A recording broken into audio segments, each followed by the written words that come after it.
Olá, benditos! Nós podemos resumir toda a fala de Eliú no capítulo passado em uma frase: atenção, eu vou falar. E no capítulo de hoje ele começa o seu discurso propriamente dito, mas nos primeiros 7 versículos ele ainda continua a sua introdução. Como seria de se esperar de um homem mais jovem, Eliú foi menos formal na discussão. Ele falou diretamente com Jó, chamando-o pelo nome. Os conselheiros mais velhos foram cuidadosos e evitaram mencionar o nome de Jó, o que indicava um relacionamento mais formal. Podemos dizer que Eliú se considerava um pouco mais espiritual e sábio do que Jó e seus 3 amigos. Ele é, de fato, um personagem intrigante. Tem pontos bons e pontos ruins. É orgulhoso e redundante. No entanto, ele às vezes fala com poder e clareza proféticos, juntando uma combinação interessante de um homem jovem que vê um pouco, mas vê com clareza. Eliú afirmou que ouviu Jó dizer que era puro, sem transgressão, inocente e sem pecado. Mas embora Jó tenha argumentado fortemente e com razão que ele era um homem geralmente piedoso e íntegro, ele não afirmou ser sem pecado ou sem transgressão. Ele certamente sabia que era um pecador em um sentido geral. Embora ele tenha dito várias vezes que estava limpo e puro, muitas outras vezes ele admitiu ser um pecador. Nos versículos 13 a 18, Eliú defende a ideia de que Deus já havia falado com Jó, mas Jó não tinha percebido. Pode ter sido através de um sonho ou de uma visão de noite que Deus alertou Jó para se arrepender, mas Jó não estava prestando atenção. Eliú introduziu um novo elemento à discussão sobre o propósito do sofrimento, o sofrimento preventivo. Veja o que ele diz: para afastar o ser humano dos seus planos e livrá-lo do orgulho, para guardar a sua alma da cova e a sua vida de passar pela espada. Em outras palavras, alguns dos sofrimentos pelos quais nós passamos podem ser preventivos e não punitivos. O apóstolo Paulo concordaria com ele quando escreveu que a razão dele ter um espinho na carne era para que ele não se ensoberbecesse.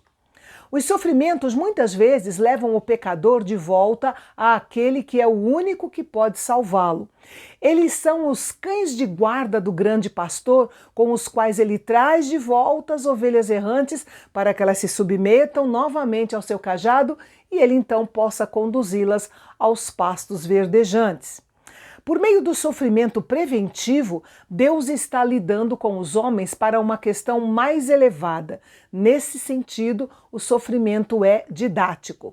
Mais do que qualquer um dos outros amigos, Eliú desenvolve a ideia do sofrimento como uma forma de disciplina espiritual ou correção. Onde os outros veem o sofrimento como punição para os pecadores, Eliú vê uma maneira do Senhor corrigir e curar. Eliú também falou do ministério de um anjo mediador, numa descrição impressionante. Primeiro, o homem é advertido por meio de sonhos e de visões, que são os meios que Deus usa para abrir os ouvidos do homem para que ele escute a sua palavra. Depois, esse homem é disciplinado pelas enfermidades e sofrimentos.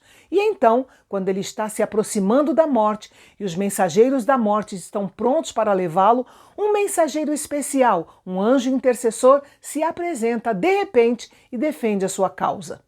Esse mensageiro tem uma função dupla: dizer ao sofredor o que ele deve fazer e interceder junto a Deus para que esse homem seja restaurado.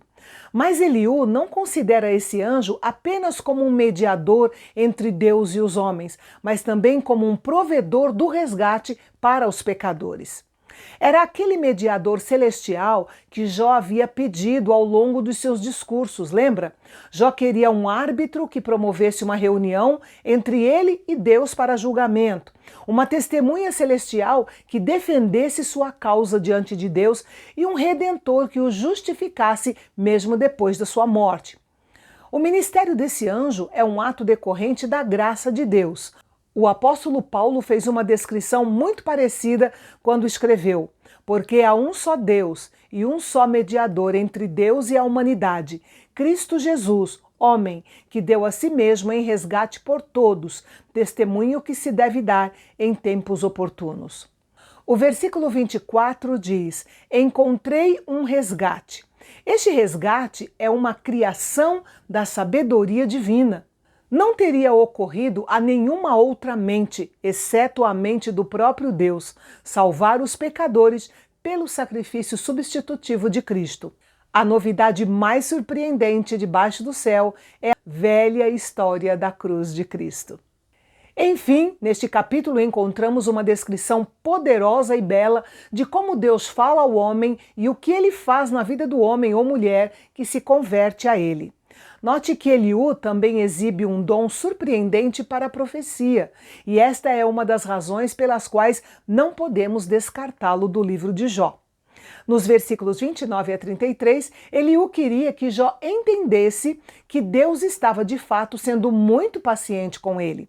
Enquanto Jó dizia que Deus estava sendo duro e o tratando como um inimigo, Eliú queria que Jó apreciasse o que ele entendia como sendo a longanimidade de Deus. Talvez nessa altura Jó tenha tentado responder alguma coisa ao jovem Eliú, mas ele disse para Jó se calar, enquanto ele iria lhe ensinar a sabedoria. E assim termina esse capítulo. Mas no próximo, no segundo discurso de Eliú, nós vamos vê-lo mencionar duas queixas de Jó. A primeira é que Deus é injusto, e a segunda é de que não há proveito algum em servir a Deus. Quais foram os argumentos que ele usou, você confere amanhã, aqui no canal Bendito, onde a teologia é para todos.